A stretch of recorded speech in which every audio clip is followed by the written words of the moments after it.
ಆತ್ಮೀಯ H16 news ಅರ್ಥಾತ್ ಸಿದ್ದರಾಮಯ್ಯ ಸ್ವಾಗತ. ನಾನು ನಿಮ್ಮವ MI ಅಥವಾ ಮಲ್ಲಪ್ಪ ಜ್ಯೋತಿ ಅವರ ಆತ್ಮೀಯರೇ.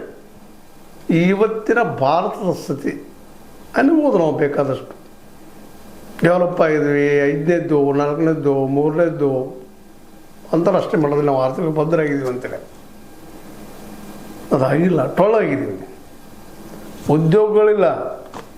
ಸಾಕ್ಷಿನ ಜಂಜಿ ಅಥವಾ CGP ಹುಟ್ಟಿದ್ದು. ಒಂದು ವೇಳೆ ಎಲ್ಲ ನೆಮ್ಮದಿಯಿಂದಿದ್ರೆ, ಎಲ್ಲರಿಗೂ ಉದ್ಯೋಗಗಳಿದ್ರೆ, ಎಲ್ಲರ ತಂದ ಉದ್ಯೋಗ ಮಾಡ್ತಾ ಇದ್ರೆ ಇವು ಹುಟ್ಟತಾನೆ ಇರಲಿಲ್ಲ. ಇದು ನಾವು ಮೊದಲು ತಿಳ್ಕೊಬೇಕಾಗಿತ್ತು. ಇವತ್ತು ಇಂಥ ಸಂದರ್ಭದಲ್ಲಿ ಅದರಲ್ಲೂ ಮುಖ್ಯವಾಗಿ ಜಂಜಿ ಅಥವಾ CGP ನಿಮ್ಗೆ ಗೊತ್ತದ, ಪೇಪರ್ ಲೀಕ್ ಸಲುವಾಗಿ, ಇಲ್ಲಿ ಎಜುಕೇಷನ್ ಸಲುವಾಗಿ, ಇಲ್ಲಿ ಎಕ್ಸಾಮ್ ಸಲುವಾಗಿ ಹುಟ್ಕೊಂಡಂತಿದ್ದು ದೊಡ್ಡ ಪ್ರಮಾಣದಲ್ಲಿ ಹುಟ್ಕೊಂಡದೆ ಇವತ್ತು. ಅದರಲ್ಲೂ ಸೋನಮ್ ವಾಂಗ್ಚುಕ್ 26 ದಿನ ಉಪವಾಸ ಕೊಡ್ತಿದ್ರು, 26 ಡೇ. ಅವ್ರ ಜೊತೆಗೆ ಇನ್ನೊಬ್ಬ ವ್ಯಕ್ತಿ, ಅಖಿಲ ಭಾರತ ವಿದ್ಯಾರ್ಥಿ ಸಂಘಟನೆಯ ರಾಷ್ಟ್ರೀಯ ಅಧ್ಯಕ್ಷೆ ನೇಹಾ ಬೋರಾ 23 ದಿನ ಉಪವಾಸಿದ್ರು. ಈ ಯುವತಿ ಜಂಜಿ.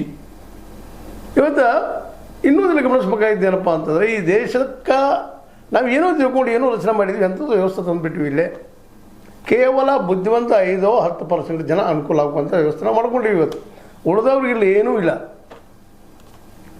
ದನದ ದುಡಿದು ದನ ಹಾಕಿ, ದನಕ್ಕೆ ಎಷ್ಟು ಆಗ್ತಾರೆ ಅದು ಹಾಕ್ಕೊಂಡು ಊಟ ಮಾಡ್ಕೊಂಡು ಇವರು ಯಾರು 300 ರೂಪಾಯಿ ಕೊಡ್ತಾರೆ, 400 ರೂಪಾಯಿ ಪಗಾರ ಕೊಡ್ತಾರೆ, 500 ಕೊಡ್ತಾರೆ, ಅವತ್ತು ಅವಶ್ಯಕತೆ ಕೊಡ್ತಾರೆ, ನಡೀಪ ಅಂತ ಹೇಳ್ತಾರೆ. ಈ ವ್ಯವಸ್ಥೆ 90%, 85 to 90% ಜನಕ್ಕೆ ಬಂದುಬಿಟ್ಟದೆ. ಇವತ್ತು ಕಾಂಟ್ರಾಕ್ಟ್ ಲೇಬರ್ ಬಂದುಬಿಟ್ಟದ. 10%ದಲ್ಲಿ ಒಂದು 5% ಮಧ್ಯಮ ವರ್ಗದವ್ರು ಇದ್ದಾರೆ ಪಾಪ. ಅವರ ಮಕ್ಕಳಿಗೆ ಇವತ್ತು ಕಲೀಲಿಕ್ಕೆ ಹಾಕ್ತಾರೆ, ಎಲ್ಲ ಮಾಡ್ತಾರೆ. ಅದ್ರ ಪೇಪರ್ ಲೀಕ್ ಆಗ್ತದೆ, ಮತ್ತೊಂದು ಆಗ್ತದೆ. ಉದ್ಯೋಗ ಇಲ್ಲ, ಕಲ್ತಿದ್ವಿ ಅರ್ಥ ಇದ್ದ ಆಸ್ತಿನೂ ಎಜುಕೇಷನ್ ಕೊಟ್ಟುಬಿಡುವಂಥದ್ದು. ಖಾಸಗಿಗಳ ಎಜುಕೇಷನ್ ಅದ್ರ ವಿರುದ್ಧ ಇವತ್ತು ಸೆಳೆದಿದ್ದಾರೆ. ಈ 12 ವರ್ಷಗಳಲ್ಲಿ ಜೋರಾಗಿಬಿಟ್ಟದು. ಮನಮೋಹನ್ ಸಿಂಗ್ ಹಾಕಿಕೊಟ್ಟಂಥ ವಿಷಕಾರಿ ಪದ್ಧತಿ ವ್ಯವಸ್ಥೆ ಇವತ್ತು ವಿನಾಶಕ್ಕೆ ಕಾರಣ ಆಗ್ಲಿಕ್ಕತ್ತದ. ಅದನ್ನೇ ಇವತ್ತು ಮಾತಾಡ್ತಾ ಇದ್ದಾಳ.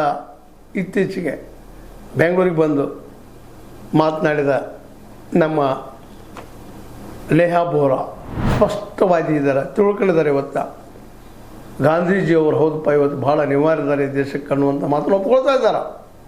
ಹೊಸ ಜನಾಂಗ ನಾವೆಲ್ಲ ಅಂತೀವಿ, ಇವತ್ತು ಮೊಬೈಲ್ ಹಿಡ್ಕೊಂಡು ಕೊಡ್ತಾರೆ ರೀ, ಬರೀ ರೀಲ್ಸ್ ನೋಡ್ತಾರ ಮಾಡ್ತಾರೆ ಅಂತ ಹೇಳ್ತಾ ಇದ್ವಿ. ಇಲ್ಲ, ಬದಲಾಗ್ತಾ ಇದ್ದಾರೆ. ಯಾಕಂದರೆ ಹಸಿವು ಎಲ್ಲರನ್ನು ಬದಲು ಮಾಡ್ತಾ ಇದೆ.